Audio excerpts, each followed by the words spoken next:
They built 146 mountain vacation cabins on my land, and when they were almost finished, I dropped the damn gates and let nature handle the rest. The HOA president showed up in her luxury SUV, waving forged papers and laughing as her crews bulldozed the valley my wife and I spent our lives building. She called it progress. I called it a land grab. They ignored every warning, every cease and desist, thinking I was just some old man they could roll over. But while they were pouring concrete on my property, they never bothered to check the land's oldest, most dangerous secret. They built their entire $1 million project on a ticking time bomb, and they were about to find out I held the switch. When the system is broken and they're about to steal everything you have, do you play by their rules or the laws of nature? Let me know where you are watching from in the comments below, because this is the story of how I took it all back. The 5:30 morning mist still hung low over the valley, just like it had for the last 30 years. I stood on the catwalk of the little dam I'd built back in 1996, a warm ceramic mug in my hands, and watched the creek flow through the sluice gate. Eleanor always said this creek was the heartbeat of our 400 acres. She was right. We'd bought the land in 1971, right after I got back from Vietnam, with a head full of straight lines and a need for quiet. A degree in civil engineering and a surveyor's license meant I could do the work myself. We picked this spot because it was tucked away behind thousands of acres of public forest land, a perfect little pocket of the world nobody could touch. For years, the water rights from that dam, legally permitted and filed with the state, generated enough power to sell back to the grid. It wasn't much, but it was enough. The creek paid the mortgage, and now it paid the property taxes. It was our life's work, our peace. When I lost her 2 years ago, this land, this quiet routine, was all I had left. The sound of that water was the only thing that felt the same. So when I got back to the house and saw the certified letter in my mailbox, I wasn't worried, just curious. I get them now and then, county assessments, state water board updates, standard stuff. But this one was different. The return address read, Valley Ridge Lakeview HOA. I'd never heard of them. An HOA? Out here? We're 5 miles from the nearest paved road. My closest neighbor is a retired forest ranger, 1.5 miles down the valley. There was no HOA. I slit the envelope open with my thumb. The letter was short, formal, and smelled of cheap printer ink. It stated that, as per their bylaws, they would begin utility tie-ins across common property in September for a new development. Attached was a plat map. My blood ran cold. The map showed my land, not some corner of it, all of it. 146 little squares were dotted across the eastern ridgeline, labeled vacation cabin lots. The letter used a phrase that stuck in my brain like a fishhook: common property. My mind, the surveyor's mind, went into override. There is no common property here. There is my property, and there is the government's property. Nothing in between. My first thought wasn't anger. It was a cold, quiet confusion. This had to be a mistake, a big, stupid, clerical error. So I did what I've always done. I went to the proof. In my office, I have 2 4-drawer filing cabinets, fireproof, made of thick gray steel. They're filled with every piece of paper that defines my life here. I pulled open the second drawer down, the one labeled Land Deed Title. I laid the documents out on my drafting table. First, the original deed, signed by Judge Miller himself. Back in 1971, I ran my finger over the raised seal. Rock solid. Next, the official plat survey from that same year, showing every boundary line, every iron pin I'd hammered into the ground myself. I still checked those pins every spring. Then came the title insurance policy I paid a fortune for, guaranteeing a clear title against any and all claims. And finally, my water rights permit, dated 1994, granting me sole control over the dam and the flow of Rawlings Creek. Every document was a brick in the wall around my life. No holes, no gaps. So where was this HOA coming from? The only way for them to access that ridgeline would be through an easement I had never granted. The next morning, I drove the 40 miles to the county records office. It's a dusty old building that smells like decaying paper and floor wax. I know the clerks, and I know the system. I went straight to the property records terminal and typed in my parcel number. Everything looked normal at first. My name, the acreage, the deed filing from 1971. But then I saw it. A new filing, dated just last year. Document type, easement, grant of. My heart started hammering against my ribs. I clicked it open. It was a scanned document, a legal form granting ingress, egress, and utility rights across a 20-foot wide strip of my land to the Valley Ridge Lakeview HOA. And there at the bottom was a signature. It was supposed to be mine. It wasn't even a good forgery. The B was too round, the R too sharp. The notary seal was from a woman I'd never met in a town I hadn't visited in a decade. A cold fear, the kind you get when you realize the world isn't as orderly as you thought, crept up my spine. This wasn't a mistake. This was a lie. A calculated, filed, and officially recorded lie. The drive home was a blur. My mind was racing, trying to put the pieces together. Forged documents. A non-existent HOA. 146 cabins. This was a coordinated land grab. Planned in the shadows. I turned off the main highway onto the long gravel road that leads to my property. As I rounded the last bend, where the tree line opens up to give you the first full view of the eastern ridge, I slammed on the brakes. My truck skidded to a stop in a cloud of dust. Up there, on my ridgeline, against the deep green of the pines, was a flash of bright yellow. It was an excavator. Its big metal arm was already moving, tearing into the earth. They hadn't even waited for September. They were already here. I didn't drive up the ridge. I didn't confront the man in the yellow machine. Yelling at a man just doing his job changes nothing. He's a symptom, not the disease. Instead, I drove back to my workshop, the one place Eleanor said I went to think. She was right. Panic is a storm, but a plan is a shelter. And I am a man who builds shelters. The first rule of any dispute is to get the facts, and the first rule of getting facts is to watch and listen. I spent the rest of that day pulling out my equipment. From a locked footlocker, I took out 6 military-grade trail cameras, the kind that are silent, motion-activated, and have night vision so clear you can count the whiskers on a field mouse at 50 yards. I know every game trail, every deer run, and every washout on that ridgeline. By sunset, all 6 cameras were in place, camouflaged and pointing at the work site from different angles. They'd get me time-stamped images of every truck, every person, every piece of equipment that crossed my property line. The next morning, I pulled out the drone. It was a professional model, meant for surveying and mapping, with a high-resolution camera. I launched it from my back deck and sent it up, a silent eye in the sky. I spent an hour tracing the new, ugly scar they were carving into my land, recording every detail. This wasn't about anger anymore. This was about creating a record, a clear, undeniable, and permanent record of their trespass.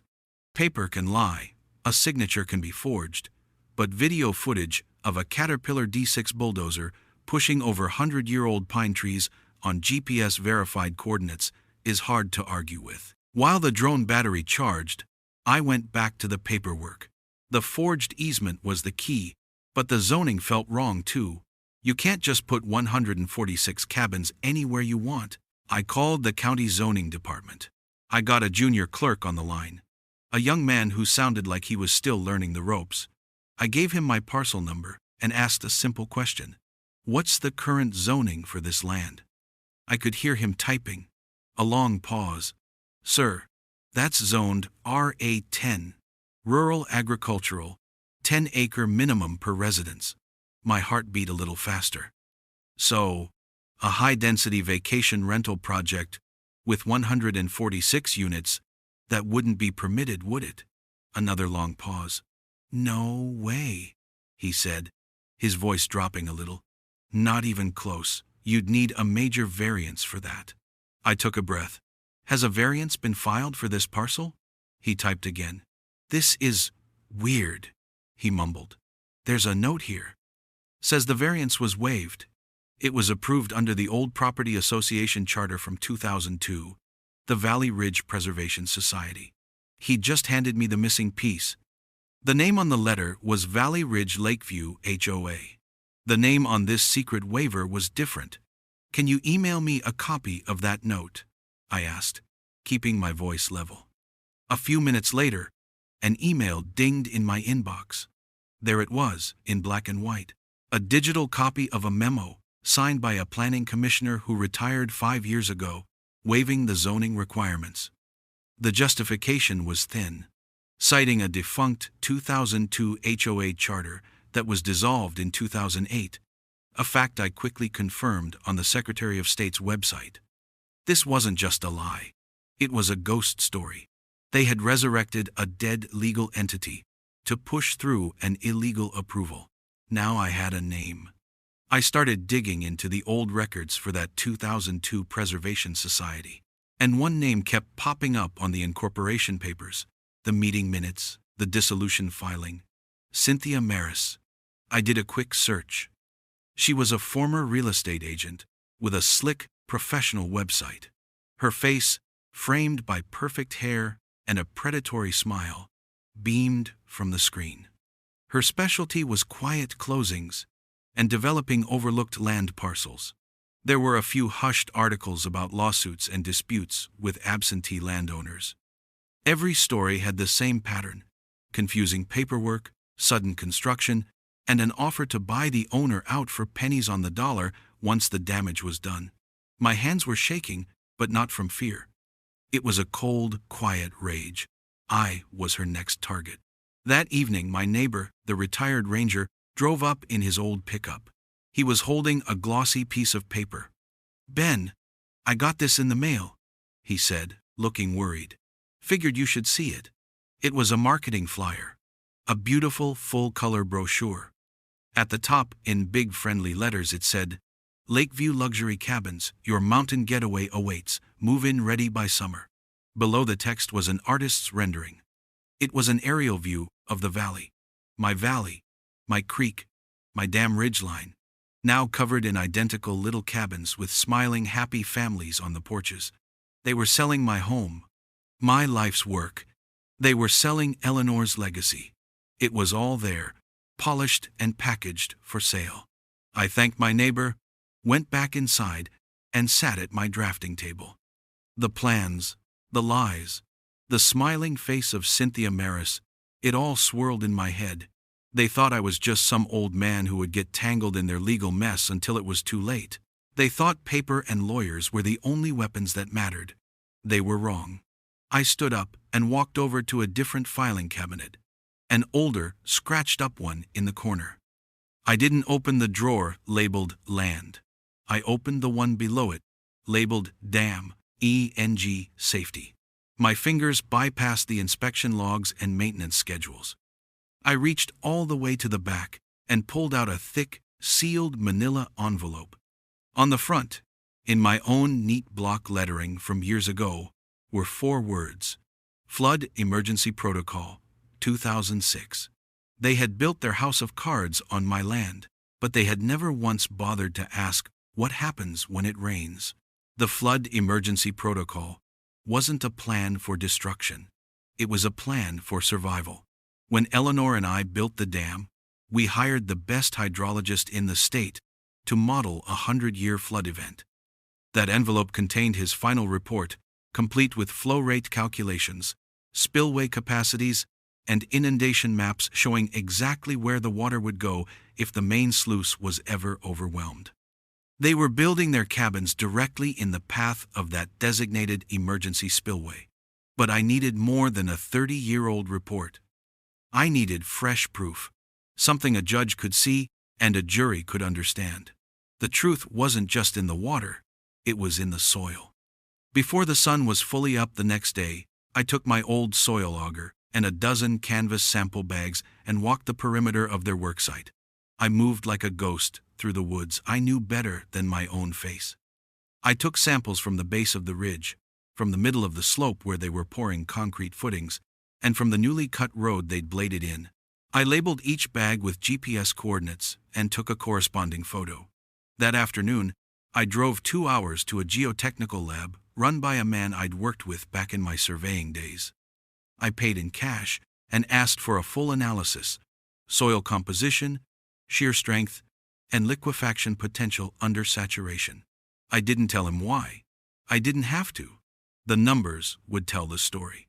While I waited for the lab results, I called another old friend, a retired geologist named Walt, who spent his life studying the very mountains we were standing on. I described the slope, the type of shale I knew was under the topsoil, and what the construction crew was doing. Walt went quiet on the phone for a moment. Then he said, in a voice as dry as dust, "Ben, they're pouring foundations into a ticking time bomb. That entire hillside is what we call a historic slide zone. It's held together by tree roots and gravity. You start cutting roads and pouring heavy concrete on it, you've disturbed the whole balance. Add a heavy rainy season, and that slope liquefies. It doesn't just slide, it flows, like a river of mud." I asked him to put that in an email. He did. The lab results came back 3 days later and confirmed everything Walt said. The soil had a high silt content and low cohesion. The report used a lot of technical words, but the conclusion was simple. When this dirt gets wet, it turns to pudding. Now, I had the science. I needed to make it visual. I went back to my drafting table and pulled out the old United States Geological Survey maps of my land from the 1980s. They were beautiful, detailed topographical maps showing every contour, every rise and fall of the land.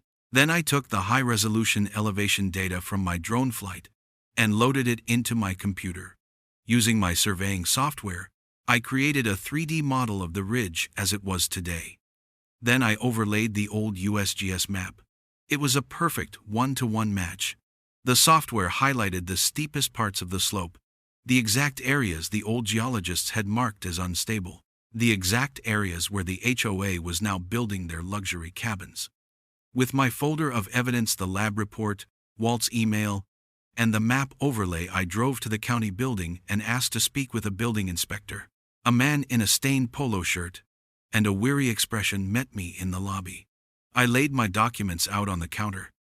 I explained, calmly and clearly, that the construction on my land was not only illegal due to the forged easement, but was dangerously unsafe. I showed him the soil analysis. I showed him the maps. He glanced at them, his eyes darting around nervously. He wouldn't look at me. "Sir, the permits were all approved," he mumbled, pushing the papers back toward me. "By who?" I asked. "Based on what geological survey?" He started sweating. I don't have that information. We were told the HOA handles all the engineering and safety inspections now. It's out of our hands." I knew he was lying. I could see it in his eyes. As he turned to walk away, I said, "By the way, my audio recorder here caught all that." He froze, but didn't turn around. The county recorder he pointed me to, supposedly to file a formal complaint, was experiencing technical difficulties. But my backup, a small digital recorder in my shirt pocket, worked just fine. The next 2 weeks were torture. The work on the ridge accelerated. More trucks, more concrete, more noise. Walls started going up. Cynthia Maris, the HOA president, would show up every few days in a gleaming black SUV. She'd get out, wearing expensive boots that never touched the mud, and point and gesture. A queen, directing the disfigurement of my kingdom. She never once looked down the hill toward my house. To her, I didn't exist. The final straw came late one Friday afternoon. My phone rang. It was a number I didn't recognize. I answered, "Hello?" A man's voice, cheerful and excited, came on the line. "Hi. Is this the Rawlings property? My name is Tom." My wife and I just put a $50,000 deposit down on cabin number 24 in Lakeview Luxury Cabins. We're so excited. The GPS says, I'm on your private drive. Is it okay if we just come up to see the view from our plot? My blood turned to ice. It was real. People were paying money. They were being lied to. This wasn't just a trespass anymore. It was fraud on a massive scale. And these poor people, lured in by a glossy flyer, were about to become a part of it. That phone call changed my strategy. This was bigger than a property dispute.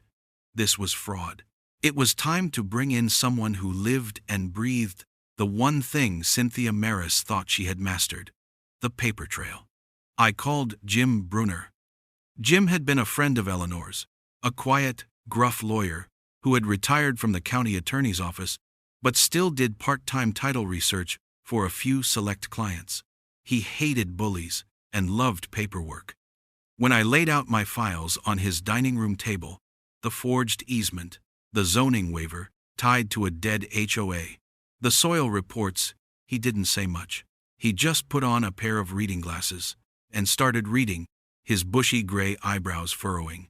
He spent 2 hours just looking at the documents. Finally, he took off his glasses and looked at me. Ben? He said, his voice gravelly. They made a mistake. A big one. He explained that the whole scam hinged on that 2002 HOA charter. They were using its old, vague language about community development to justify everything. But Jim, with his decades of courthouse knowledge, knew where to look. He spent the next week buried in the county archives, pulling dusty plat books and deed registers from shelves nobody had touched in years. And then he found it: the smoking gun.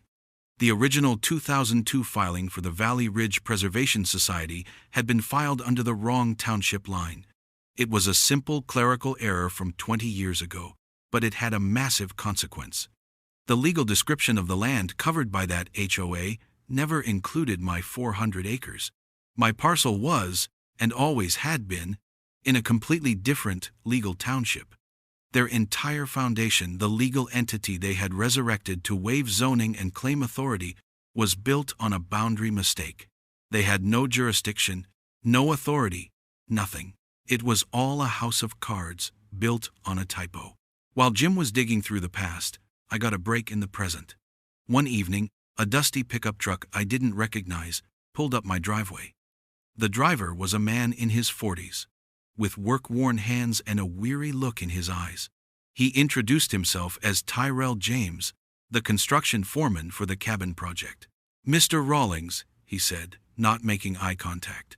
"I'm not supposed to be here, but what they're doing up there, it ain't right." He told me he was an army mechanic before he got into construction. He knew when a job was being rushed, when corners were being cut. The foundations were poured too fast, without proper curing time. The soil was unstable, and everyone on the crew knew it. "We've had 3 small mudslides already, just from the excavation," he said. "They just cover it up and keep building." Then he handed me a plain manila envelope. "I can't be the one who brings this forward," he said. "I've got 2 kids to feed. But you can." Inside the envelope were printouts of internal HOA emails. My hands trembled as I read them. They were from Cynthia Maris to the project managers.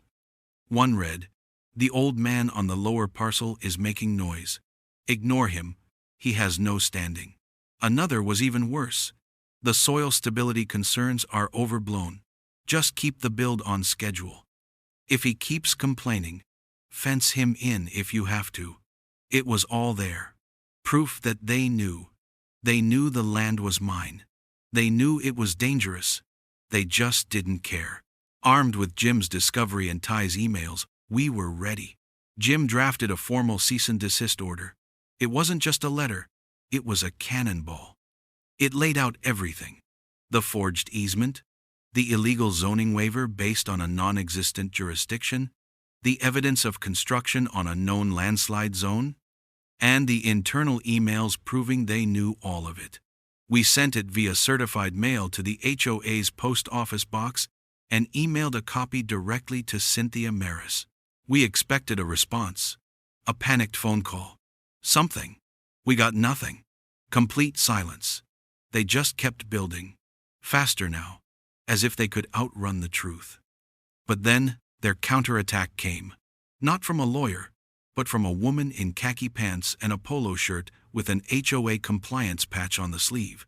She showed up at my gate with a clipboard. She didn't introduce herself, just started taking pictures of my dam. 2 days later, I received another certified letter. This one was a fine. They were fining me $1,200 for an unpermitted dam structure, located within their newly established community bounds. The dam I'd built in 1996, fully permitted by the state. The dam that was the reason my land had value. It was so absurd I almost laughed. They were trying to use their fake authority to seize control of my property piece by piece. The final notice arrived on a Thursday. It was a bulldozer notice, taped to my front door. It informed me that my unauthorized obstruction, my dam, was impeding their development plans and would be cleared by heavy machinery the following Monday if the fine wasn't paid. They were going to bulldoze my dam. It was a declaration of war. That night, I sat on my porch and watched the sky. Dark clouds were rolling in from the west. The weather forecast had been calling for rain all week. A heavy, soaking, late autumn storm. On Saturday night, the first drops began to fall. The rain didn't stop. All day Sunday, it fell in thick, relentless sheets. The creek, normally a gentle murmur, was starting to roar. I put on my rain gear and walked the perimeter of my land. Just as I'd done every year during the first big storm of the season. The ground was saturated, turning the rich black soil into a soupy mess. The little streams that normally trickled down the hillside were now brown, churning torrents, carving new paths through the woods. The lake behind my dam was rising, the water turning from clear to a muddy brown. This was normal. This was what the land did. Before I left, I sent a final series of photos to my lawyer Jim, with a simple message: water is rising as forecasted. Spillway is obstructed by their fill dirt and concrete pads. Then I came back to the house, made a pot of coffee, and sat down to watch. My dam was designed with one simple, immutable principle in mind: gravity. It had 2 ways to let water out. The main way was the primary sluice gate at the bottom, which controlled the normal flow of the creek. The second way, the failsafe, was the emergency spillway. This was a wide, gently sloped channel carved into the earth at the north end of the dam, designed to engage only during a major flood. If the water level in the lake rose higher than the top of the dam, it would naturally flow into this spillway and be diverted safely around the main structure, eventually rejoining the creek a quarter-mile downstream. It was all legal, all permitted, all perfectly safe. Unless, of course, someone was foolish enough to build 146 vacation cabins directly in its path. That morning, I had another expert on the phone, a retired hydrologist I'd consulted for the dam's 20-year recertification. He explained it in terms a child could understand. Ben, that water has to go somewhere. The pressure will build until it finds the path of least resistance. You've got 2 paths: your main gate and the emergency spillway. If they've blocked the spillway with concrete and fill, you've essentially aimed a fire hose at their foundations. It's not a matter of if it will fail, it's a matter of when. My trail cameras had captured it all perfectly. For the past month, I had video footage of their dump trucks backing up to the edge of the spillway and dumping load after load of excess dirt and rock, effectively building a second, unplanned dam. They had filled in the exact area designed to save the entire structure during a flood, all to level out the land for a few extra cabin lots. They had been warned. In the cease and desist letter, Jim had specifically included the original hydrological report and maps, highlighting the emergency spillway and the danger of obstructing it. Their response was to threaten me with a bulldozer. I looked out the window. The rain was getting heavier, drumming against the roof like 1,000 tiny fists. The lake was almost at the top of the spillway. They had left me with no choice. I had presented them with the law on paper, and they had ignored it. I had presented them with the truth of the land, and they had tried to bury it. Now, the only truth left was the truth of water. It was 10 o'clock on Sunday night. The wind was howling, and the rain was coming down in sideways sheets. I put on my heaviest raincoat and walked out to the dam. The catwalk was slick, and the roar of the water was deafening. I didn't open the main gate all the way. I didn't need to. That would have been sabotage. Instead, I turned the large iron wheel on the sluice gate mechanism, the one I had greased just last month. I opened it just enough to match the inflow from the storm, a perfectly normal, legal, and safe operational procedure to maintain the structural integrity of the dam. The water surged through the gate, a controlled and steady flow down the main creek channel. But downstream, the creek bed, constricted by their new concrete pads and construction debris, couldn't handle the volume. The water began to back up, spreading out, seeking a new path. It found one. It flowed right toward the unstable, saturated soil of the slope where they were building. The cameras, their infrared lights cutting through the darkness, were rolling. I went back to the house, dripping wet, and waited for the dawn. Monday morning broke gray and sullen. The rain had finally eased to a drizzle. I made my coffee and looked out the window toward the ridge. It was a scene of absolute devastation. A huge brown scar had been carved down the side of the mountain. Where there had been neat rows of framed cabins and concrete pads, there was now a chaotic jumble of splintered wood, twisted rebar, and mud. A river of mud. It hadn't been a sudden violent landslide. It had been a slow, relentless flow. The water, with nowhere else to go, had saturated the base of the slope until the dirt simply gave up its fight with gravity. It had turned to liquid, just as the geologist had predicted, and carried 26 unfinished cabins with it. The foundations on 60 more had shifted. The concrete slabs cracked and tilted at drunken angles. Just as I was taking it all in, I heard the sound of an engine racing up the road. It was Cynthia Maris's black SUV. It skidded to a halt, and she jumped out, her expensive boots sinking into the mud. She stood there, her mouth open, staring at the ruin of her project. Then she saw me, standing on my porch with my coffee mug, her face contorted with rage. "You did this," she shrieked, her voice thin against the sound of the still gurgling mud. "You sabotaged my project." Before I could answer, another sound filled the air. A whump, whump, whump from above. A local news helicopter was circling overhead, its camera pointed directly at the disaster. The world was about to see what happens when you try to build a lie on a foundation of mud. The news helicopter was just the beginning. By noon, the local TV station had Cynthia Maris on camera, live from the edge of the mudslide. She was playing the victim perfectly, dabbing at dry eyes with a tissue. She spun a tale of a disgruntled landowner, a vengeful old man who had maliciously opened his dam to destroy her beautiful community project. She used the word sabotage 5 times. She never mentioned the forged easement, the illegal zoning, or the fact that they'd built on a landslide zone. She was trying to frame the narrative, to turn herself into the hero and me into the villain. But she was telling her story to a microphone. I was about to tell mine to the public record. While she was on TV, I was in my office with Jim. We spent the afternoon uploading everything. We created a simple public website and loaded every piece of evidence onto it. The original deed, the forged easement with the fake signature highlighted, the title insurance policy, the county zoning clerk confirming the illegal waiver, the email from the geologist warning of the landslide risk, the soil analysis reports, the overlay maps, the internal HOA emails from the whistleblower foreman, the audio recording of the stonewalling building inspector, and finally, hours of time-stamped video from my trail cameras and drone, showing every illegal action, from the first bulldozer arriving to the dump trucks blocking the emergency spillway. We sent the link to the local news reporter, the county commissioners, the state attorney general, and the federal Department of Justice. We didn't add any commentary. We just let the proof do the talking. The official response was slow, but the unofficial one was a wildfire.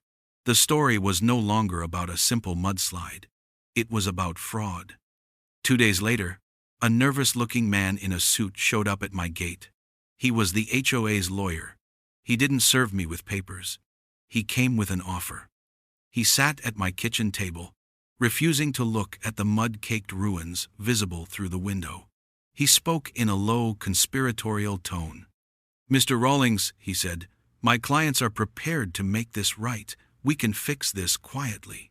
He slid a piece of paper across the table. It was a settlement offer. They were offering me $400,000. In exchange, I would sign a post facto easement, granting them the rights they had stolen, and a non-disclosure agreement, promising to never speak about this again. I looked at the paper. Then I looked at him. I slid it back across the table.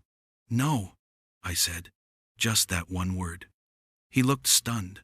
"Mr. Rawlings, this is a very generous offer. It would be wise to accept it." "The only thing that would be wise," I said, my voice steady, "is for you and your clients to prepare for what's coming." He left in a hurry. What came next was a tidal wave. The first crack in their dam of lies came from an unexpected place. The building inspector, the one I had recorded, saw the news story and realized he was being set up as the scapegoat. He went to a reporter from the state's largest newspaper and told them everything. He admitted on the record that his supervisors had told him not to question any of the HOA's permits. "They told me the permits were state-approved," he said, his voice shaking. "But the state never saw them. The HOA handled it all internally." That was it. That was the story that broke it open. With a public official on the record admitting to a cover-up, the county and the feds had no choice but to act. Within a week, my quiet valley was crawling with investigators. Men and women in dark suits with badges were interviewing construction workers, seizing documents from the county planning office, and poring over the HOA's financial records. The climax was almost cinematic. A local news crew, acting on a tip, was filming outside the HOA's rented office space when 2 federal agents walked Cynthia Maris out in handcuffs. She wasn't wearing her power suit, just a simple blouse and slacks. Her perfect hair was a mess. As they put her in the back of an unmarked car, she looked right at the camera, her face a mask of disbelief. She still didn't understand. She thought her paper walls were invincible. The legal fallout was swift and brutal. The DOJ investigation confirmed everything we had uncovered. Title fraud, wire fraud, multiple counts of forgery, and conspiracy to build without proper zoning and safety approvals. The Valley Ridge Lakeview HOA was forcibly dissolved by the courts. Their assets were seized. The buyers who had put down deposits, like the man who had called me, were fully reimbursed from the real estate bonding insurance the HOA was required to carry. My own civil suit was a formality. The evidence was so overwhelming that their insurance company settled immediately. I was awarded $1.7 million in damages for the trespass, the damage to my land, and the legal fees. But the real victory didn't come with a check. It came in a handwritten letter I received a few weeks later. It was from a woman whose husband had recently passed away. They had seen the glossy flyer for the cabins and had almost used their life savings to put a deposit down on one. "You didn't just save your own land, Mr. Rawlings," she wrote. "You saved our savings. You saved my husband's legacy." I read that letter 3 times, and for the first time since this whole nightmare began, I felt a sense of real peace. After the investigators left, and the news crews moved on to the next MF scandal, a strange quiet settled over the valley. It wasn't the peaceful quiet I was used to. It was the heavy silence of a battlefield after the fighting stops. One morning, I walked up the muddy scar on the ridgeline, the place they had tried to turn into a resort. It was an ugly, heartbreaking mess. Twisted lumber, Scraps of insulation and chunks of broken concrete were tangled in the mud and downed trees. For a moment, standing there, it didn't feel like a victory. It felt like a wound. I hadn't wanted to destroy anything. I just wanted them to stop lying. I wanted them to stop taking what wasn't theirs. This mess was the consequence of their greed, not my malice, but it was still on my land. I was the one who had to look at it every day. I was standing there, trying to figure out where to even begin cleaning up, when I heard the sound of a truck coming up my drive. It was my neighbor, the retired forest ranger, and behind him was another truck, and another. Soon, a dozen familiar faces were walking up the hill, farmers from the next valley over, the woman who runs the feed store in town, even Tyrell, the foreman who had given me the emails. They brought chainsaws, shovels, and cases of bottled water. No one said much. They just picked up tools and got to work. That's how people are out here. They don't make speeches, they show up. We spent the next 3 weekends working together. The community came and helped me heal the land. We cut up the ruined cabin frames and hauled the lumber away to be burned or repurposed.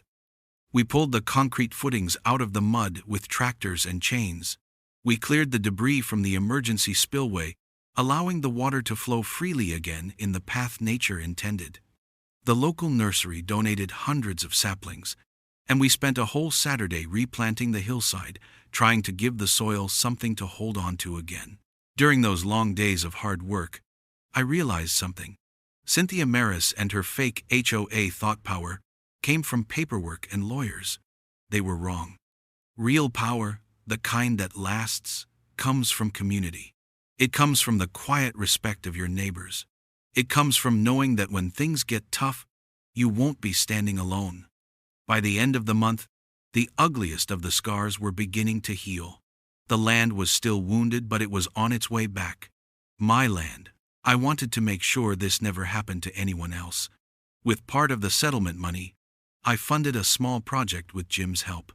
We took every document from my case, every deed, every forged paper, every email, every video file, and we built a permanent online archive called the HOA Cabin Fraud Files. We made it public, a step-by-step digital roadmap, showing exactly how the fraud was committed and how it was exposed. It was a resource for any landowner who found themselves fighting a similar battle. The story had made enough waves that the county commissioners, embarrassed and facing re-election, were forced to act. They held public hearings. I testified, not with anger, but with my file of evidence. I explained how easy it had been for them to file a forged document, how a single zoning waiver, based on a defunct entity, had almost cost me everything. 6 months later, the county enacted a new set of regulations. They called them the Landowner Notice Laws, but everyone in town just called them the Ben Rawlings Rules. Now, any new easement filing, zoning variance, or high-density development permit automatically triggers a certified letter to every adjacent landowner. No more quiet filings. No more backroom deals. The sunlight was now mandatory. This morning, I stood on the catwalk of the dam again, holding that same warm ceramic mug. The 5:30 mist was rolling over the valley, just as it always had. The creek flowed steadily through the sluice gate, its voice calm and familiar. I looked up at the eastern ridge. There were no cabins. There were no bulldozers. There were just trees, young and old, standing silent against the morning sky. The land was quiet again.